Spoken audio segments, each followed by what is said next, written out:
On this episode of On Cam Ready, how to stay composed while under pressure and on camera. So the most important thing, and this is if I'm preparing someone for an on-camera interview, a radio interview, a print interview, or a live presentation or a meeting. So basic. It's who is my audience? What do I want them to think, feel, do as a result of this conversation? And then I add in one, what is the benefit to them? The former CNN anchor and booker, now TED Talk speaker and author, is here to share all of her advice to help you become more composed on camera. She is a world-renowned communications expert. And as I said, author. She's written so many books, I had no idea.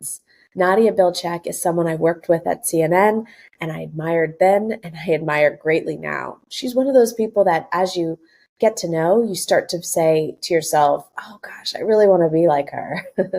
So if you are listening to this conversation and you want to get to know more about Nadia, her trainings, or just her life and her career and her books, be sure to check out the description. There's a link to all you need to know about Nadia down there. I also have a link to my Amazon storefront, which connects you right to her books. So be sure to check that out. And while you're down there, if you're someone who really wants to create your own content to attract earned media, it's definitely worth considering creating a podcast. I offer a podcasting PDF as well as a marketing course to help you figure out a way to monetize that podcast online. And I'm using these resources to really help people craft out their ideas into shows and launch successfully. So if you are thinking about creating your own content to earn media, I highly recommend you download my PDF and also subscribe to my newsletter at oncamready.com. I have really enjoyed podcasting and video podcasting. Starting in, I think the next episode, we're going to start making this more bi-weekly because I am making this YouTube first podcast, meaning I'll be posting it there first. I'm spending most of my time working on the SEO there versus on the podcasting platforms because I'm a one-man band. Got to try this slowly. I'm also thinking more on a bi-weekly level because I want to have additional content and create a community on the YouTube platform. So I'll be offering more behind the scenes videos, helping people really understand how to create a podcast, record a podcast. I'll test out different podcasting recording platforms and show you what I find as I do it. It'll be more vlog style content. So check it out and I hope you subscribe. Now back to our conversation. Nadia and I recorded this in early fall of 2023. And, we're planning another conversation. So if you're, listening to it and you have ideas or questions we didn't ask, be sure to reach out because we will be having another conversation soon. Having worked with her, we really had great chemistry for this talk. And the tips and advice that we both offer are really meant to help you. So if you are a professional looking to really produce up your content, look better online, or you have an opportunity coming up where you are going to be appearing on TV and you need some last minute advice, this episode is perfect for you. Actually, all of them are, because I really am focusing on bringing experts onto the show that can help you round out your skill set and perform your best on camera whenever you have that opportunity. Okay, so let's get to the conversation. Again, this was recorded early fall and I did need to edit it. On a technical front, I was supposed to be wearing my lav, which I use as a portable mic when I travel for podcasting, but I forgot to charge it because I was really busy in New York City that day. So I'm using the audio from my cell phone.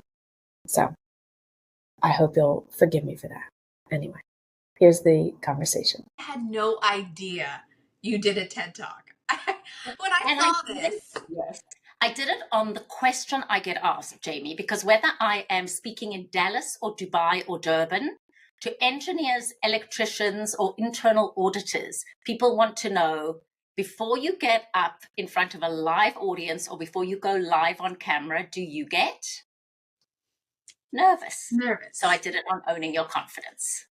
And I think it was such a fascinating topic because a lot of what you said is what I remember being taught when I was in theater as a kid, with you go through, all these steps on how to warm up your voice. And do you mind just expanding on some of the tips that you shared during this TEDx? So I shared 4 key tips. I like to say 4 strategies for overcoming nerves, whatever the circumstance is. And sometimes it's just walking into a high stakes meeting. And the first thing is thoughts, is the ability to access what I have coined a term called your positive emotional memory database. So the first thing is, when you're getting really nervous, what are you focusing on? And I say you need to build up an inventory of positive past experiences so you can quickly access those. That's the first thing. And then part of that is also showing genuine interest in your audience. Who are they? What do you want them to think, feel, do as a result of whatever your communication is? And then part of the art of what I call lighting a fire is relaxation. And relaxation means doing voice exercises, which helps relax your voice, that you don't sound all high-pitched and squeaky. And if you think of the vowel sound A and you go with the hum, right? Then with the vowel sound E, what would that sound like? Hem, mem, mem, hem, mem, mem, hem, mem, mem.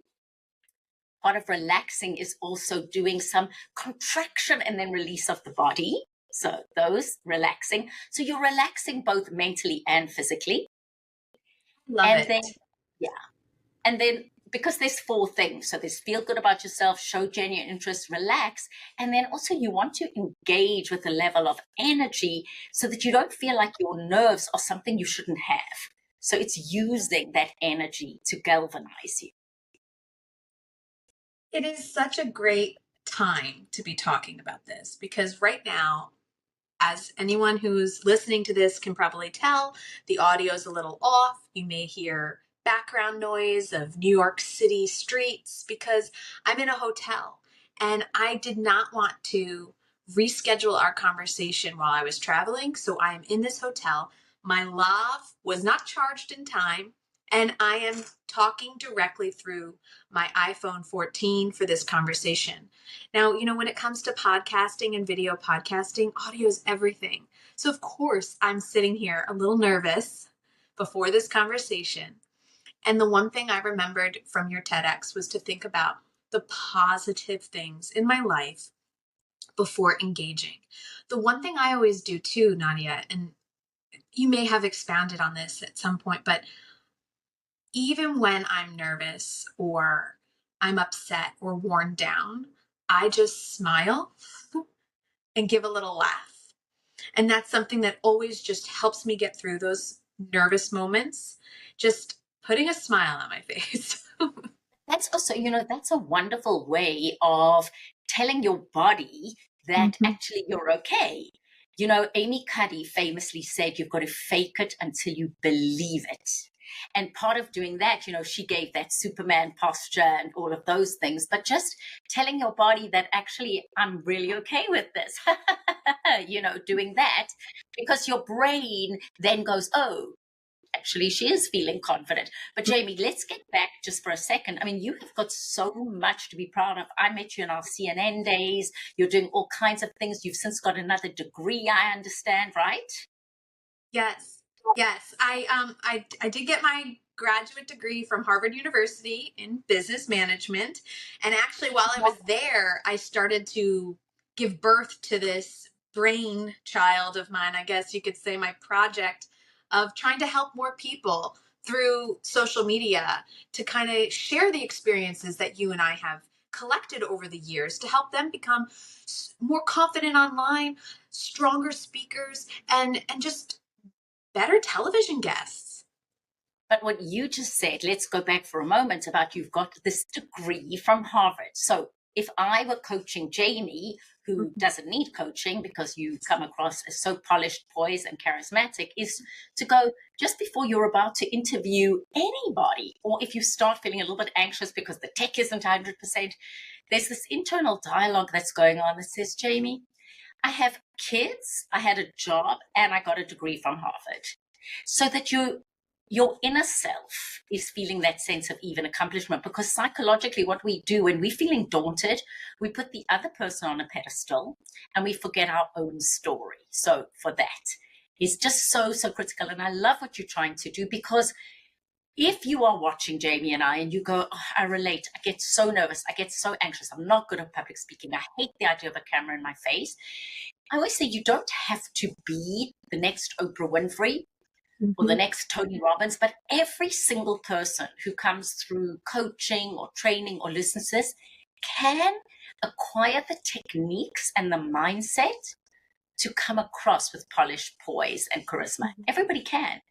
And it's a matter of mindset and then a couple of techniques that hopefully we're sharing with you today. And it just got me to think another technique and something you're doing well and I'm focusing on is when you're doing anything virtual, it's looking into the camera. That is a nonverbal that makes you look so much more comfortable and so much more confident. Now, it's counterintuitive because I want to look down at you. So the minute I look down at you to see your facial expression, your beautiful face expression, I actually am looking into the camera to remind myself that when I'm speaking, the only way the audience feels that I'm looking at them is into camera. So one of the things we do in media training, and I know one of the things you are helping people do is if they get a camera in their face, where do I look? Do I look at the person who's interviewing me or do I look at the camera? And those are some of the things that make you nervous. And those are some of the things you're helping people understand so that you demystify being interviewed. Very good point. You know, when I was younger, my mom was, always taking photos of me. So I grew up with a camera in my face, an actual camera, not a phone, guys. And I think that because of that, I don't have that fear. It also drew me toward it, which is why I think I wound up going down that path of, TV news reporting journalism, because I didn't fear it. So and also, by personality, you could be more what we say. I don't even like the word extrovert. I like sort of fast-paced and outspoken. Some people are very, very reserved and very self-conscious. So for you, being in front of a camera, or I was one of those little girls who was doing performances for my family's dinner parties, when I was 5. But for people who find it excruciating and who the reminder is that in this virtual age that we're in, and let's face it, whether you're back at work, or you're still having to do a component of your meetings virtually. I teach and train and speak in several countries, and the reality is not one single company isn't using virtual platforms for some of their meetings. It's just how it is. So by really fine-tuning these skills, understanding them, demystifying them, everybody has the ability to come across better. Yes. So for you or I mean, it's fairly effortless, but hopefully, and I love the work you're doing, you're saying to people who are watching, just remember little things, like you said, your lav mic, where to get it, that'll make you sound so much better. My feeling is COVID started in March of 2020. We are now well into 2023. I mean, can you imagine such a thing? September 2023. And you should be able to turn on a webcam, every single person, and know the basics. And what are the basics? Look into camera, middle of your eye, parallel to camera. Now, I don't know what you're using now. You said you're using your iPhone. Yes. And actually, very good. But you're somehow knowing, okay, you're placing your iPhones in the middle of the eyes to the camera. And then background. So because we were using a new platform, I don't have my fancy backgrounds or my blurred background, but white is okay. And you've got a hotel background, but you're seeing us this much. So those are the things. And then lighting. As you said, find a light in front of your face. Because as a television producer, how important that is. Tell you how often I still go onto Zoom sessions, Zoom meetings, or WebEx, or Teams, whatever you're using, and people still look like they are a cardboard cutout because the light is behind them. I have had one person who looks like they're in the witness protection program. So it's little things that can enhance your overall confidence. And most important is when that camera goes on, you are projecting a confident, comfortable self. So that's that is, I think, our goal, even in doing this session, is to say you don't have to be a Jamie or a Nadia to be impactful when you're being interviewed. There's certain things every single person can do. Exactly. And just so people can visually see, like if I were to move this way, look how dark I get. You know, you don't want to have your back to a window, as Nadia is saying. Like, you definitely want to make sure that you're framing yourself up. You don't want to have a crooked looking background. You want to have it centered, and you want to have it look as crisp and clean as possible. You know, that door behind me is a bathroom. You don't want the door open. You know, you just want to be thinking of all the little details like a producer. And that is what I keep saying. It's like, if you just tap into the mindset of a television news producer, think like a producer, you will make every on-camera moment truly count. And that's what I love about all the things that you've been doing. And I also want to tap into the fact that we worked at CNN together. You were an anchor before. You also anchored at CNN. I mean, you have such a wealth of knowledge to share. And we've already talked about a few techniques that you've used, but I was just wondering, what is it about Nadia that put Nadia out there on camera? Like, was it something you grew up, like a interest in being in front of the camera, a desire to just educate people or show people the world? Like, what drove you to become who you are? I started my career doing acting. In fact, a friend of mine's kid pulled up a clip, and I don't know if we can play it, but I'll send it to you. Yes. Of me being shot by Gary Busey. Oh no, I think I shoot Gary Busey on the island of Skiathos in Greece. It was my first movie. So I did a dual degree in English and acting. It was at the University of Cape Town in South Africa. And for about a year, I did a whole lot of movies. And in fact, I was being interviewed for one of the movies, and I sat there being interviewed. And I thought, I really don't want to be interviewed. I want to be the interviewer. Well, South Africa television was relatively new in the late 1980s, unlike you in America. And in 1989, I landed a job at a television station in South Africa called Mnet. And I started being a television anchor. So it really came through learning on the job and going that route. So I've had to reinvent myself, like you have, Jamie, in a variety of different ways, a multitude of times. But I was very fortunate because when we left South Africa in 1997, by then I had my own talk show in South Africa, and I'd interviewed many, many, many high-profile people. So when I came to CNN, I already had a great demo reel, and I started anchoring at CNN at the Airport Network. That was my first gig. And then things always change, don't they? You know, Airport Network changes, and then I start working at CNN International and hosting a couple of shows there on the runway, showbiz around the world, inside Africa. Well, then that changed, and they decided to get their main anchors to do those shows. And I landed up working as the bookings producer. So it's interesting because a lot of people go from behind the scenes to in front of the camera. I went from in front of the camera to behind the scenes. Yes. I know. But, you know, my one tip to everyone, and I am speaking about this at a big, big keynote this week, is relationships are everything, right? Because you change and things change and you change, and you have to constantly say, am I going to accept the change and expand my sphere of influence, or am I going to just feel absolutely terrified by the change? And I think COVID was just another period of change, certainly for me as an in-person speaker. Because my CNN life, I landed up hosting a whole lot of segments for the weekends and doing all kinds of fun things, and then that changed. But as a speaker, I do speak a lot about dealing with change and not letting change terrify you, and not letting change really render you inert, which it does. I mean, look at you. You're doing a podcast. You're learning all kinds of new things. And I know you're technically proficient, and that's your background. So my advice to people, let's say, who are less technically proficient than you, Jamie, and also my age group, I'm a whole decade, maybe even more, older than you are, is for those of us who find technology daunting. It's just which we do, because, you know, some of your audience is going, oh, this is easy, so I'm using Riverside, I'm using this, but there are people who are going, how does Jamie do it? And that's what I'm hoping to really get at with all the vlogging around the video podcasting, because so many people come to me and ask, how do you video podcast? How do you even podcast? You know, I've put together like a PDF to help people think through their development process and also try to really think about all the questions as producers we'd be thinking before we put a segment on the air. You know, what are you going to call it?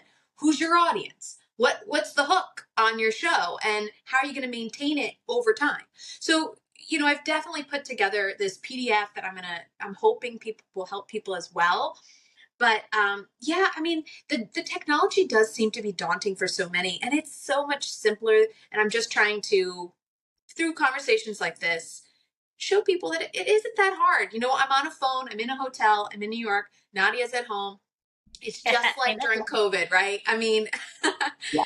but we need to up our game. And that's the point. At this point, we have now had years in front of a camera forcibly because of COVID. And now professionals need to up their game on social media and, you know, even at work, right? Because I still go into meetings where people are looking at me like, hi. And I'm like, whoa, or swinging on their chair or everything. Yeah. So you say, so again, the point is for you, there are also great people out there. You know, if you go into LinkedIn, you're not producing for other people, right, Jamie? You're only producing for yourself at this point? Or are you open, for example, if somebody's watching this going, I want to do what Jamie's doing, I could hire her as a producer. Are you available to do that? Yeah. Okay, that's good. Because, you know, I think that then my other advice to us boomer X's, I'm on the cusp, is hire a Jamie. You know, I think if we feel, you know, all the great motivational speakers, where it's John Maxwell, Stephen Covey, Tony Robinson, if you really find something very daunting and you can't do it all the way Jamie's doing it, hire her. I mean, there's people who do it. So, you know, I do my streaming slightly differently because I go onto Streamyard, and my Streamyard, I sound like I really know what I'm talking about, but I really have gone through trial and error. My StreamYard allows me to go live onto LinkedIn, Facebook, YouTube. So I do that. But when it comes to the editing piece and all of that, Jamie, I outsource that because I don't have your skills. So I think that's the other thing to people who are watching. It doesn't have to be, there are people like you who are consultants in this area. Don't let that be the thing that stops you, is what I'm saying. Yeah, no, that's a great point. And outsourcing can also be very affordable, but to the point of StreamYard, I'll make sure there's a link down below on the YouTube as well as in the podcast version of this conversation. But StreamYard is a great way to make it look like a live TV feeling conversation. You can stream across a multitude of platforms as well as load it with your own branding and look. And that's what's great, especially if you're someone who wants to have that additional added value element. You can even add graphics that you create, which is wonderful. But again, to Nadia's point, if you have trouble with that type of technology, you just got to do your research before you invest in the platform. You know, right now we're using a Riverside platform. That is also something you can stream on. However, it is more for video and audio podcasting editing than it is for live streaming, right? So when you are having your conversations with your clients and they're coming to you and they're like, I have this interview and I really need your help, what are maybe the 3 things that you find yourself having to repeat over and over again to people to help them prepare? So the most important thing, and this is if I'm preparing someone for an on-camera interview, a radio interview, a print interview, or a live presentation or a meeting. So basic. It's, who is my audience? What do I want them to think, feel, do as a result of this conversation? And then I add in one, what is the benefit to them? So you did a good preparation of saying our audience is pretty broad because it's your network, my network. We want them to feel as a result of this conversation that if they want to do this kind of interview or podcasting, that it's accessible to them. What we want them to think is that it's actually good for business. And what we want them to do, well, either, Jamie, I think you are such a great producer in this, and this was not a plug, we didn't discuss this, but hire someone like you to help them with the technology. Thank you. But then I always think, what's the benefit? Okay, so we always have to think, what's the benefit? So if I'm going in for an interview, who's my audience? What I want them to think, feel, do, what's the benefit? Well, the benefit is greater exposure for them. The benefit is ultimately more profitability. So it's the why. Simon Sinek, famous speaker, speaks about the why. So that is basic. I recently coached somebody who sells the most magnificent ice cream. Okay, she's got a factory, beautiful ice cream, all kinds of flavors. So now, who's her audience? Now, if she's speaking to industry people, they want to know about numbers and bottom line of investors. It's different if she's speaking to Jamie and Nadia, who want to know about lavender-infused ice cream. Who's your audience? And we sometimes, surely you've watched interviews where I go, why is that person giving us so much detail and so much scientific fact when we're a lay audience? Or conversely, why is that person speaking down to us? So it always starts outside of yourself. Who is my audience? And that's the thing I start every preparation, coaching session or keynote or in-person or group session around is who's your audience. So guys, stay with us. I am going to continue this conversation with Nadia. We're just going to take a really quick break, but we're going to give you the best 3 tips so you are on cam ready for that next opportunity for your social media feed. Stay with us. I hope you're enjoying this conversation with Nadia Bilchik. Be sure to check out her website, nadiaspeaks.com. And if you want more information on Cam Ready, visit the website oncamready.com. I'm doing this all alone, and I do appreciate the support, so feel free to leave a review or subscribe to this channel. I really do appreciate all your love that you give, so keep it coming. Thanks again for listening. And On Cam Ready is filled with experts, so be sure to check out the other episodes. Our goal is to help you really promote your brand, hone in on your story, and secure earned media. If you have a story to tell and you are an expert, you can weigh in on the news. Putting yourself out there is the first step. I always suggest leaning into your social feeds. And we'll talk more about that in the next half of this conversation with Nadia Bilchik. Thanks again for listening. And now let's return to the conversation. Okay, guys, we're back with Nadia. Nadia, I am loving this conversation. Before we get into, the best tips that we can give people so that they are on cam ready for every moment that they're trying to seize, I really want to tap into our background at CNN. You were the guest booker and always so wonderful working with all the guests at CNN. But having worked with so many guests at CNN as well as across your career, how many of them really truly become the consistent staples of a network? So many people come to me and say, I really want to be that contributor. I really want to be that constant voice. And it's a lot harder than people think. So I just wanted to start there, and then we can kind of break down why. That is so interesting. I went to my doctor the other day and he was going, well, why can't I be the next Sanjay Gupta, right? Why can't I be? It's really so interesting because at CNN, and I'm not speaking on behalf of CNN, I'm really going to just do a disclaimer there, but say for myself, who has worked as what we call an editorial bookings producer, which is we look for resources and guests who can add insight and guidance. So that really is across the board. But the process of becoming, let's say, a full-time contributor, and this is only from my point of view, right, Jamie? Mm-hmm. Of course. That really depends on the need at the moment. So let's take the election between Barack Obama and Donald Trump. We needed, at CNN at the time, we needed voices who were pro-Trump and pro-Obama, okay, let's say. And we needed a handful that we could come to over and over and over again. So at that time, that was our need. And should someone be tremendously articulate in that area and also be designated by the various campaigns as a spokesperson, that person might become a regular. But in my opinion, you can tell I've been in news for too long, it's not something that is very set out, and it is not something that it's a little random insofar as what is the news of the day, what is needed. So let's take something more generic and not political. Let's say airplane crashes.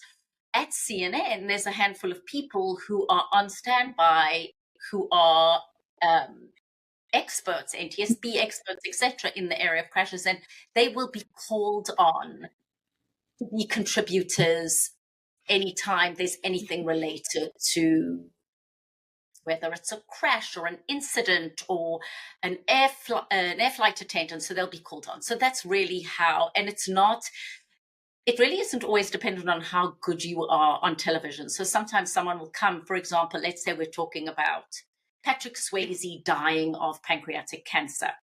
And I'll never forget that day because my brother is a colon pancreatic cancer specialist. And Anderson Cooper's show called me and went, do you know anybody? I remember chatting and I said, yes, I can get you a pancreatic doctor in LA. So I'm not sure how that worked, if they called me or I called them. But my brother, who is in LA, went to the LA bureau. And a couple of things happened during that interview that I want to share, but let's say he's really good on pancreatic cancer and very articulate.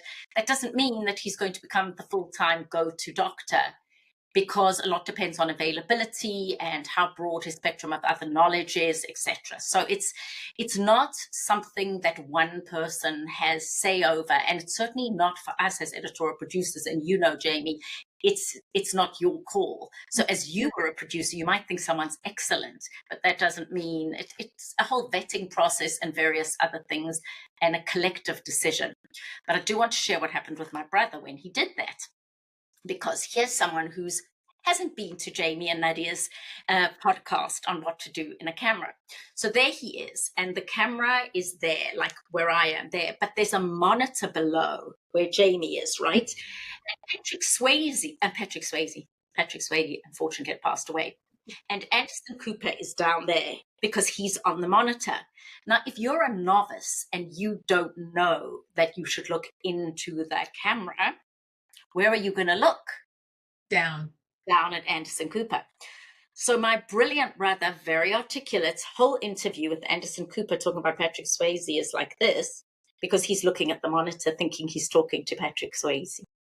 Now, if he'd listened to us, he'd know that he's got to look into the camera like we are now. So when I look into the camera, I can't see Jamie's expression, I can only see it out of the corner of my eye.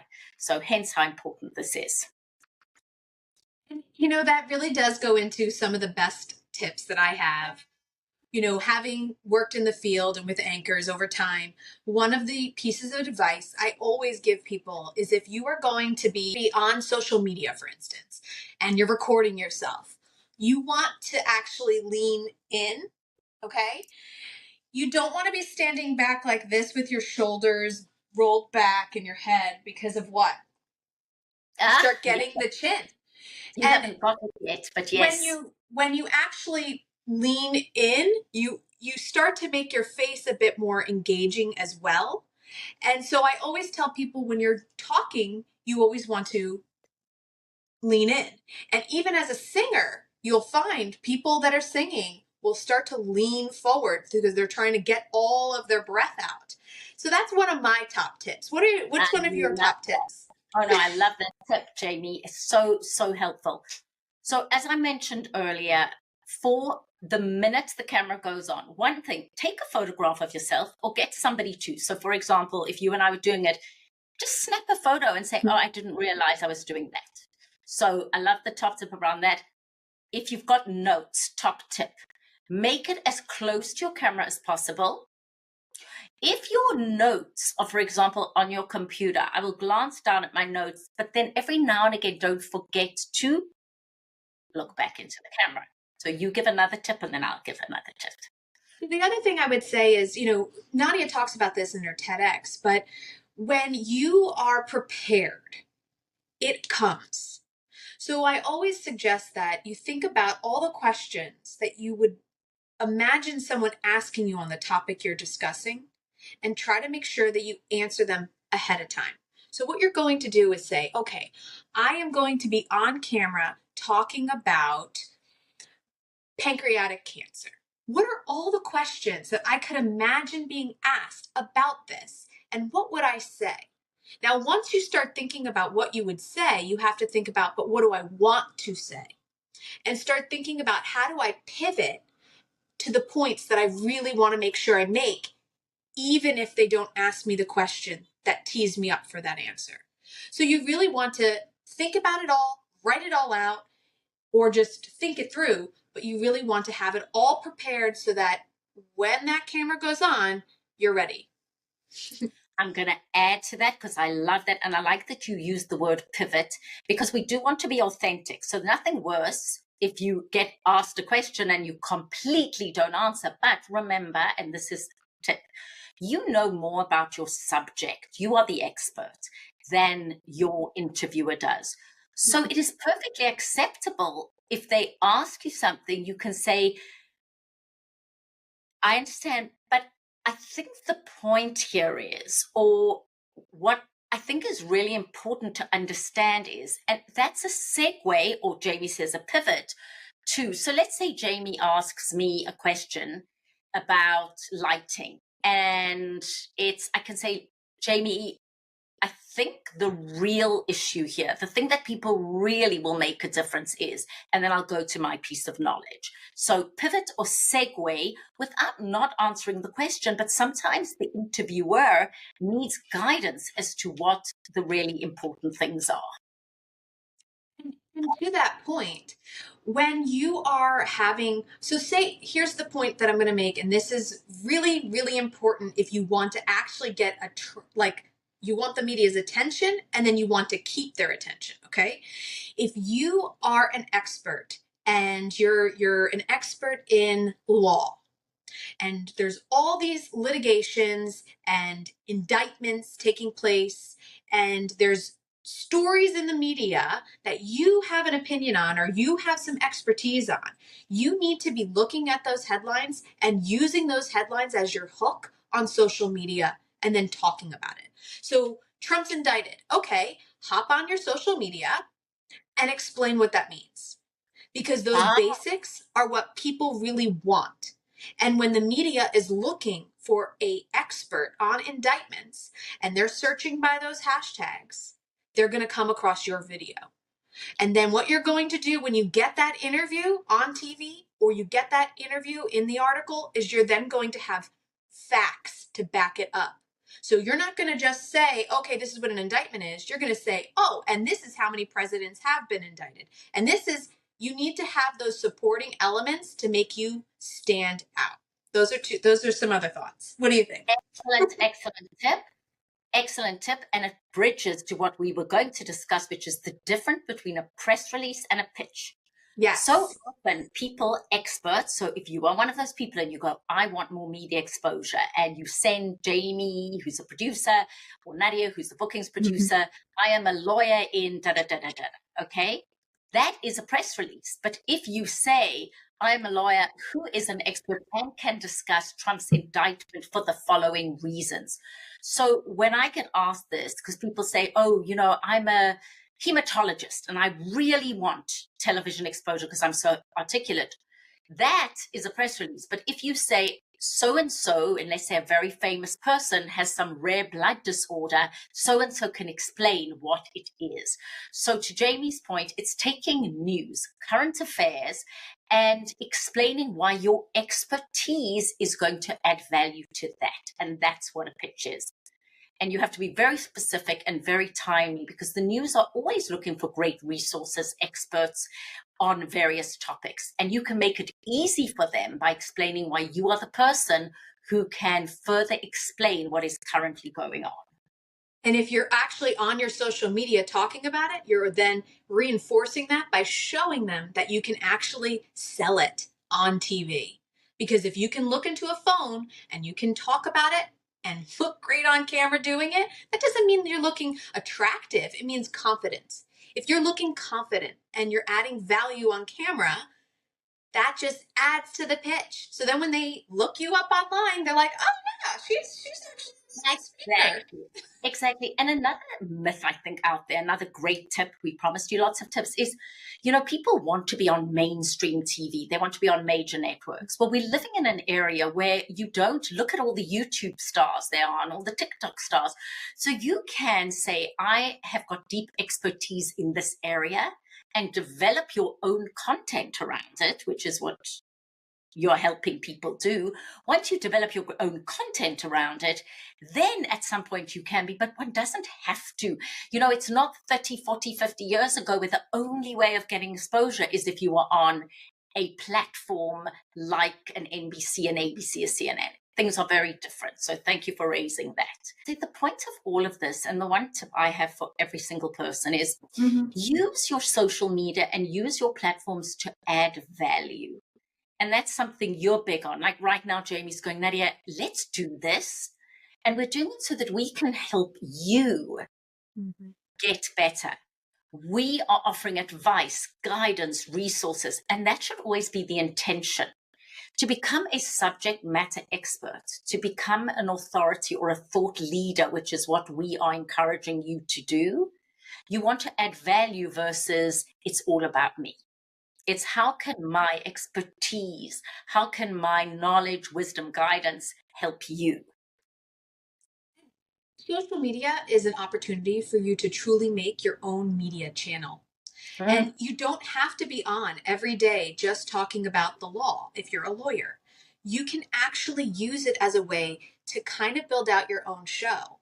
Because if you think about a show, it starts off with the hard news, right? So you can do that one video a week where you are talking about the news and how you can add value to that. Then you can have your B block, you know, your second block of the show. That's maybe a little about the culture. You know, maybe you are someone who wants to weigh in on culture and lifestyle and have a little personality. Do that. It could be a post or it could be a video again. But as you look at a TV show, you have layers and you can use the same formula on your social media. You know, after you add that value, you can maybe have a guest on and interview someone yourself on your story, in your stories on Instagram, or in a video that you put together for a reel. You don't have to have a podcast to interview somebody. And then you can also offer lifestyle. Who are you? What do you like to do? What's your hobbies? And then when the media comes across you, they're not going to just see someone who's hungry for the press. They're going to see someone who's a full-bodied person offering value into the world and is a thought leader. And that makes you look better than if you're just out there hammering home every day on social media, giving an opinion. In my opinion. I don't know. I think to your point, and I like this quote, my husband actually coined it, and I'll quote him. So Steve is my husband. He actually runs my speaking business, and he's so much better at negotiation than I am. So he does the business side. I just have to show up and add value. But he always says, visibility is credibility, and credibility leads to profitability.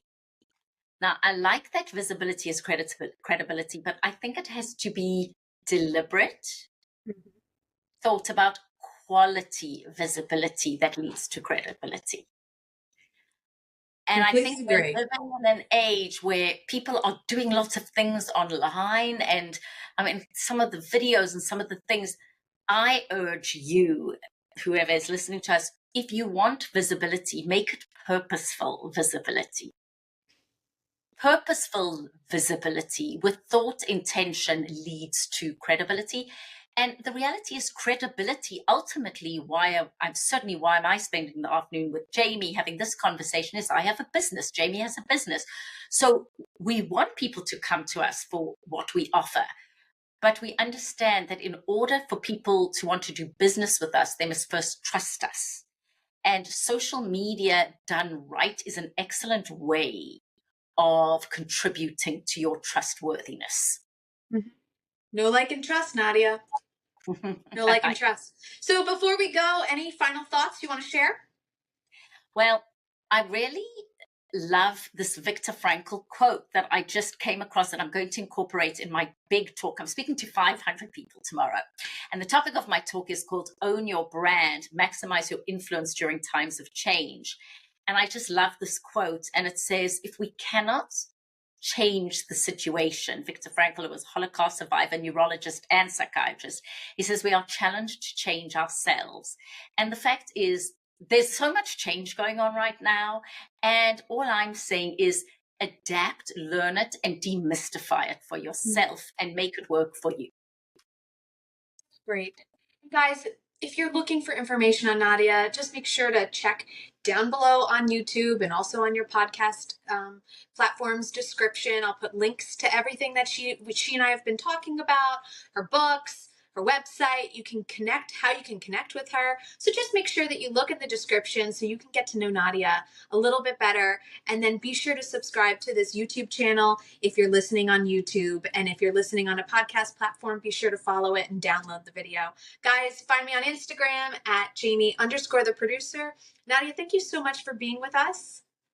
Jamie, I look so forward to having you on my live stream. Yay! Streamyard.